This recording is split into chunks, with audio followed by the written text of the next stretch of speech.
In shadowed corners of literature lie the words of H.P. Lovecraft, chronicler of things best left buried. From ancient tomes and crumbling journals, his tales speak of cosmic dread, inhuman gods, and the frailty of the human mind. Welcome to AI Lovecraft, the originals, a descent into the abyss through the voice of the master himself. If you enjoy the following story, please like, subscribe, and leave a comment to let me know what you think. Now let's get into today's story. The Nameless City by H.P. Lovecraft. When I drew nigh the Nameless City, I knew it was accursed. I was traveling in a parched and terrible valley under the moon, and afar I saw it protruding uncannily above the sands, as parts of a corpse may protrude from an ill-made grave. Fear spoke from the age-worn stones of this hoary survivor of the deluge, this great-grandmother of the eldest pyramid, and a viewless aura repelled me and bade me retreat from antique and sinister secrets that no man should see, and no man else had dared to see. Remote in the desert of Araby lies the Nameless City, crumbling and inarticulate, its low walls nearly hidden by the sands of uncounted ages. It must have been thus before the first stones of Memphis were laid, and while the bricks of Babylon were yet unbaked. There is no legend so old as to give it a name, or to recall that it was ever alive, but it is told of in whispers around campfires and muttered about by grandams in the tents of sheiks, so that all the tribes shun it without wholly knowing why. It was of this place that Abdul Alazred, the mad poet, dreamed on the night before he sang his unexplained couplet, "That is not dead, which can eternal lie, and with strange eons, even death may die." I should have known that the Arabs had good reason for shunning the Nameless City, the city told of in strange tales but seen by no living man. Yet I defied them and went into the untrodden waste with my camel. I alone have seen it, and that is why no other face bears such hideous lines of fear as mine, why no other man shivers so horribly when the night wind rattles the windows. When I came upon it in the ghastly stillness of unending sleep, it looked at me, chilly from the rays of a cold moon amidst the desert's heat, and as I returned its look I forgot my triumph at finding it, and stopped still with my camel to wait for the dawn. For hours I waited, till the east grew gray and the stars faded, and the gray turned to roseal light edged with gold. I heard a moaning and saw a storm of sand stirring among the antique stones, though the sky was clear and the vast reaches of desert still. Then suddenly above the desert's far rim came the blazing edge of the sun, seen through the tiny sandstorm which was passing away, and in my fevered state I fancied that from some remote depth there came a crash of musical metal to hail the fiery disk as Memnon hails it from the banks of the Nile. My ears rang and my imagination seethed as I led my camel slowly across the sand to that unvocal stone place, that place too old for Egypt and Meroe to remember, that place which I alone of living men had seen. In and out amongst the shapeless foundations of houses and places I wandered, finding never a carving or inscription to tell of these men, if men they were, who built this city and dwelt therein so long ago. The antiquity of the spot was unwholesome, and I longed to encounter some sign or device to prove that the city was indeed fashioned by mankind. There were certain proportions and dimensions in the ruins which I did not like. I had with me many tools, and dug much within the walls of the obliterated edifices, but progress was slow, and nothing significant was revealed. When night and the moon returned, I felt a chill wind which brought new fear, so that I did not dare to remain in the city, and as I went outside the antique walls to sleep, a small sighing sandstorm gathered behind me, blowing over the gray stones though the moon was bright and most of the desert still. I awakened just at dawn from a pageant of horrible dreams, my ears ringing as from some metallic peal. I saw the sun peering redly through the last gusts of a little sandstorm that hovered over the Nameless City, and marked the quietness of the rest of the landscape. Once more I ventured within those brooding ruins that swelled beneath the sand like an ogre under a coverlet, and again dug vainly for relics of the forgotten race. At noon I rested, and in the afternoon I spent much time tracing the walls and bygone streets and the outlines of the nearly vanished buildings. I saw that the city had been mighty indeed, and wondered at the sources of its greatness. To myself I pictured all the spenders of an age so distant that Chaldea could not recall it, and those Sarnath the doomed that stood in the land of Manar when mankind was young, and of Ib that was carven of grey stone before mankind existed. All at once I came upon a place where the bedrock rose stark through the sand and formed a low cliff, and here I saw with joy what seemed to promise further traces of the antediluvian people. Hewn rudely on the face of the cliff were the unmistakable facades of several small, squat rock houses or temples, whose interiors might preserve many secrets of ages too remote for calculation, though sandstorms had long since effaced any carvings which may have been outside. Very low and sand-choked were all the dark apertures near me, but I cleared on with my spade and crawled through it, carrying a torch to reveal whatever mysteries it might hold. When I was inside, I saw that the cavern was indeed a temple, and beheld plain signs of the race that had lived and worshipped before the desert was a desert. Primitive altars, pillars, and niches, all curiously low, were not absent, and though I saw no sculptures nor frescoes, there were many singular stones clearly shaped into symbols by artificial means. The lowness of the chiseled chamber was very strange, for I could hardly more than kneel upright, but the area was so great that my torch shewed only part of it at a time.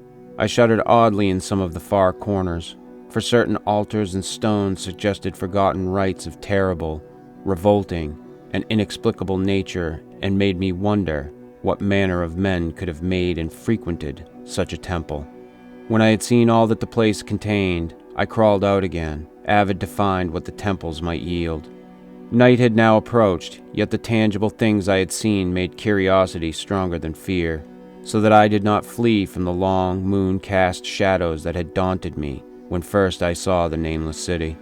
In the twilight I cleared another aperture, and with a new torch crawled into it, finding more vague stones and symbols, though nothing more definite than the other temple had contained. The room was just as low, but much less broad, ending in a very narrow passage crowded with obscure and cryptical shrines. About these shrines I was prying when the noise of a wind and my camel outside broke through the stillness and drew me forth to see what could have frightened the beast. The moon was gleaming vividly over the primeval ruins, lighting a dense cloud of sand that seemed blown by a strong but decreasing wind from some point along the cliff ahead of me. I knew it was this chilly, sandy wind which had disturbed the camel and was about to lead him to a place of better shelter when I chanced to glance up and saw that there was no wind atop the cliff. This astonished me and made me fearful again, but I immediately recalled the sudden local winds I had seen and heard before at sunrise and sunset, and judged it was a normal thing. I decided that it came from some rock fissure leading to a cave, and watched the troubled sand to trace it to its source, soon perceiving that it came from the black orifice of a temple a long distance south of me, almost out of sight. Against the choking sand cloud, I plodded toward this temple, which as I neared it loomed larger than the rest, and shewed a doorway far less clogged with caked sand. I would have entered had not the terrific force of the icy wind almost quenched my torch. It poured madly out of the dark door, sighing uncannily as it ruffled the sand and spread among the weird ruins. Soon it grew fainter, and the sand grew more and more still, till finally all was at rest again. But a presence seemed stalking among the spectral stones of the city, and when I glanced at the moon, it seemed to quiver as though mirrored in unquiet waters. I was more afraid than I could explain, but not enough to dull my thirst for wonder. So as soon as the wind was quite gone, I crossed into the dark chamber from which it had come. This temple, as I had fancied from the outside, was larger than either of those I had visited before, and was presumably a natural cavern, since it bore winds from some region beyond. Here I could stand quite upright, but saw that the stones and altars were as low as those in the other temples. On the walls and roof I beheld for the first time some traces of the pictorial art of the ancient race, curious curling streaks of paint that had almost faded or crumbled away, and on the two altars I saw with rising excitement a maze of well-fashioned, curvilinear carvings. As I held my torch aloft, it seemed to me that the shape of the roof was too regular to be natural, and I wondered what the prehistoric cutters of stone had first worked upon. Their engineering skill must have been vast. Then a brighter flare of the fantastic flame shewed me that for which I had been seeking, the opening to those remoter abysses whence the sudden wind had blown. And I grew faint when I saw that it was a small and plainly artificial door chiseled in the solid rock. I thrust my torch within, beholding a black tunnel with the roof arching low over a rough flight of very small, numerous, and steeply descending steps. I shall always see those steps in my dreams, for I came to learn what they meant. At the time, I hardly knew whether to call them steps or mere footholds in a precipitous descent. My mind was whirling with mad thoughts, and the words and warning of Arab prophets seemed to float across the desert from the lands that men know to the nameless city that men dare not know. Yet I hesitated only for a moment before advancing through the portal and commencing to climb cautiously down the steep passage, feet first, as though on a ladder. It is only in the terrible phantasms of drugs or delirium that any other man can have such a descent as mine. The narrow passage led indefinitely down, like some hideous haunted well, and the torch I held above my head could not light the unknown depths toward which I was crawling. I lost track of the hours, and forgot to consult my watch, though I was frightened when I thought of the distance I must be traversing. There were changes of direction and of steepness, and once I came to a long, low, level passage where I had to wriggle feet first along the rocky floor, holding my torch at arm's length beyond my head. The place was not high enough for kneeling. After that were more of the steep steps, and I was still scrambling down interminably when my failing torch died out. I do not think I noticed it at the time, for when I did notice it, I was still holding it high above me as if it were ablaze. I was quite unbalanced with that instinct for the strange and the unknown which had made me a wanderer upon earth and a haunter of far, ancient, and forbidden places. In the darkness there flashed before my mind fragments of my cherished treasury of demonic lore, sentences from Al-Azred, the mad Arab, paragraphs from the apocryphal nightmares of Damascus, and infamous lines from the delirious Image du Monde of Gauthier de Metz. I repeated queer extracts, and muttered of Afrasib and the daemons that floated with him down the Oxus, later chanting over and over again a phrase from one of Lord Dunsany's tales, the unreverberate blackness of the abyss. Once, when the descent grew amazingly steep, I recited something in sing-song from Thomas More until I feared to recite more.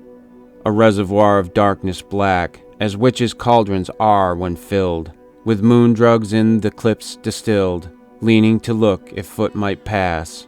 Down through that chasm I saw beneath, as far as vision could explore, the jetty sides as smooth as glass, looking as if just varnished o'er, with that dark pitch the seat of death throws out upon its slimy shore. Time had quite ceased to exist when my feet again felt a level floor, and I had found myself in a place slightly higher than the rooms in the two smaller temples, now so incalculably far above my head. I could not quite stand, but could kneel upright, and in the dark I shuffled and crept hither and thither at random. I soon knew that I was in a narrow passage, whose walls were lined with cases of wood having glass fronts. As in that Paleozoic and abysmal place I felt of such things as polished wood and glass, I shuddered at the possible implications. The cases were apparently ranged along each side of the passage at regular intervals, and were oblong and horizontal, hideously like coffins in shape and size. When I tried to move 2 or 3 for further examination, I found that they were firmly fastened. I saw that the passage was a long one, so floundered ahead rapidly in a creeping run that would have seemed horrible had any eye watched me in the blackness, crossing from side to side occasionally to feel of my surroundings and be sure the walls and rows of cases still stretched on. Man is so used to thinking visually that I almost forgot the darkness and pictured the endless corridor of wood and glass in its low-studded monotony as though I saw it. And then, in a moment of indescribable emotion, I did see it. Just when my fancy merged into real sight I cannot tell, but there came a gradual glow ahead, and all at once I knew that I saw the dim outlines of a corridor and the cases revealed by some unknown subterranean phosphorescence. For a little while all was exactly as I had imagined it, since the glow was very faint, but as I mechanically kept on stumbling ahead into the stronger light, I realized that my fancy had been but feeble. This hall had no relic of crudity like the temples in the city above, but a monument of the most magnificent and exotic art. Rich, vivid, and daringly fantastic designs and pictures formed a continuous scheme of mural painting, whose lines and colors were beyond description. The cases were of a strange golden wood, with fronts of exquisite glass, and containing the mummified forms of creatures outreaching in grotesqueness the most chaotic dreams of man. To convey any idea of these monstrosities is impossible. They were of the reptile kind, with body lines suggesting sometimes the crocodile, sometimes the seal, but more often nothing of which either the naturalist or the paleontologist ever heard. In size they approximated a small man, and their forelegs bore delicate and evidently flexible feet curiously like human hands and fingers. But strangest of all were their heads, which presented a contour violating all known biological principles. To nothing can such things be well compared. In one flash I thought of comparisons as varied as the cat, the bullfrog, the mythic satyr, and the human being. Not Jove himself had had so colossal and protuberant a forehead, yet the horns and the noselessness and the alligator-like jaw placed the things outside all established categories. I debated for a time on the reality of the mummies, half suspecting they were artificial idols, but soon decided they were indeed some Paleogean species which had lived when the Nameless City was alive. To crown their grotesqueness, most of them were gorgeously enrobed in the costliest of fabrics, and lavishly laden with ornaments of gold, jewels, and unknown shining metals. The importance of these crawling creatures must have been vast, for they held first place among the wild designs on the frescoed walls and ceiling.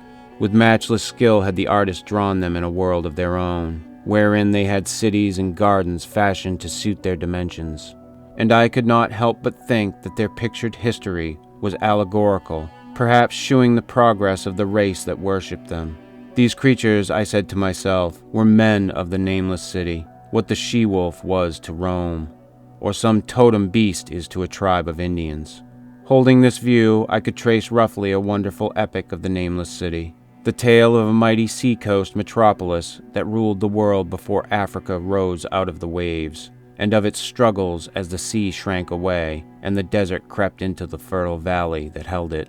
I saw its wars and triumphs, its troubles and defeats, and afterwards its terrible fight against the desert when thousands of its people, here represented in allegory by the grotesque reptiles, were driven to chisel their way down through the rocks in some marvelous manner to another world, whereof their prophets had told them. It was all vividly weird and realistic, and its connection with the awesome descent I had made was unmistakable. I even recognized the passages. As I crept along the corridor toward the brighter light, I saw later stages of the painted epic, the leave-taking of the race that had dwelt in the Nameless City and the valley around for 10 million years. The race whose souls shrank from quitting scenes their bodies had known so long, where they had settled as nomads in the earth's youth, hewing in the virgin rock those primal shrines at which they had never ceased to worship. Now that the light was better, I studied the pictures more closely, and remembering that the strange reptiles must represent the unknown men, pondered upon the customs of the Nameless City. Many things were peculiar and inexplicable. The civilization, which included a written alphabet, had seemingly risen to a higher order than those immeasurably later civilizations of Egypt and Chaldea. Yet there were curious omissions. I could, for example, find no pictures to represent deaths or funeral customs, save such as were related to wars, violence, and plagues, and I wondered at the reticence shewn concerning natural death. It was as though an ideal of earthly immortality had been fostered as a cheering illusion. Still, near the end of the passage was painted scenes of the utmost picturesqueness and extravagance, contrasted views of the Nameless City in its desertion and growing ruin, and of the strange new realm of paradise to which the race had hewed its way through the stone. In these views, the city and the desert valley were shewn always by moonlight, a golden nimbus hovering over the fallen walls, and half revealing the splendid perfection of former times, shewn spectrally and elusively by the artist. The paradisal scenes were almost too extravagant to be believed. portraying a hidden world of eternal day filled with glorious cities and ethereal hills and valleys. At the very last, I thought I saw signs of an artistic anticlimax. The paintings were less skillful and much more bizarre than even the wildest of the earlier scenes. They seemed to record a slow decadence of the ancient stock, coupled with a growing ferocity toward the outside world from which it was driven by the desert. The forms of the people, always represented by the sacred reptiles, appeared to be gradually wasting away. Through their spirit as shewn hovering above the ruins by moonlight gained in proportion. Emaciated priests, displayed as reptiles in ornate robes, cursed the upper air and all who breathed it, and one terrible final scene shewed a primitive-looking man, perhaps a pioneer of the ancient Irem, the city of pillars, torn to pieces by members of the elder race. I remember how the Arabs fear the Nameless City, and was glad that beyond this place, the gray walls and ceiling were bare. As I viewed the pageant of mural history, I had approached very closely to the end of the low-ceiled hall, and was aware of a great gate through which came all of the illuminating phosphorescence. Creeping up to it, I cried aloud in transcendent amazement at what lay beyond, for instead of other and brighter chambers, there was only an illimitable void of uniform radiance, such one might fancy when gazing down from the peak of Mount Everest upon a sea of sunlit mist. Behind me was a passage so cramped that I could not stand upright in it. Before me was an infinity of subterranean effulgence. Reaching down from the passage into the abyss was the head of a steep flight of steps, small, numerous steps like those of black passages I had traversed. But after a few feet, the glowing vapors concealed everything. Swung back open against the left-hand wall of the passage was a massive door of brass, incredibly thick and decorated with fantastic bas-reliefs, which could, if closed, shut the whole inner world of light away from the vaults and the passages of rock. I looked at the steps, and for the nonce dared not try them. I touched the open brass door and could not move it. Then I sank prone to the stone floor, my mind aflame with prodigious reflections which not even a death-like exhaustion could banish. As I lay still with closed eyes, free to ponder, many things I had lightly noted in the frescoes came back to me with new and terrible significance. Scenes representing the Nameless City in its heyday, the vegetation of the valley around it, and the distant lands with which its merchants traded. The allegory of the crawling creatures puzzled me by its universal prominence, and I wondered that it should be so closely followed in a pictured history of such importance. In the frescoes, the Nameless City had been shewn in proportions fitted to the reptiles. I wondered what its real proportions and magnificence had been, and reflected a moment on certain oddities I had noticed in the ruins. I thought curiously of the lowness of the primal temples, and of the underground corridor, which were doubtless hewn thus out of deference to the reptile deities there honored, though it perforce reduced the worshippers to crawling. Perhaps the very rites here involved crawling in imitation of the creatures. No religious theory, however, could easily explain why the level passages in that awesome descent should be as low as the temples, or lower, since one could not even kneel in it. As I thought of the crawling creatures, whose hideous mummified forms were so close to me, I felt a new throb of fear. Mental associations are curious, and I shrank from the idea that except for the poor primitive man torn to pieces in the last painting, mine was the only human form amidst the many relics and symbols of the primordial life. But as always in my strange and roving existence, wonder soon drove out fear, for the luminous abyss and what it might contain presented a problem worthy of the greatest explorer. That a weird world of mystery lay far down that flight of peculiarly small steps, I could not doubt, and I hoped to find there those human memorials which the painted corridor had failed to give. The frescoes had pictured unbelievable cities and valleys in this lower realm, and my fancy dwelt on the rich and colossal ruins that awaited me. My fears indeed concerned the past rather than the future. Not even the physical horror of my position in that cramped corridor of dead reptiles and antediluvian frescoes miles below the world I knew, and faced by another world of eerie light and mist, could match the lethal dread I felt at the abysmal antiquity of the scene and its soul. An ancientness so vast that measurement is feeble seemed to leer down from the primal stones and rock-hewn temples of the Nameless City, while the very latest of the astounding maps in the frescoes shewed oceans and continents that man has forgotten, with only here and there some vaguely familiar outlines. Of what could have happened in the geological ages since the paintings ceased and the death-hating race resentfully succumbed to decay, no man might say. Life had once teemed in these caverns and in the luminous realm beyond.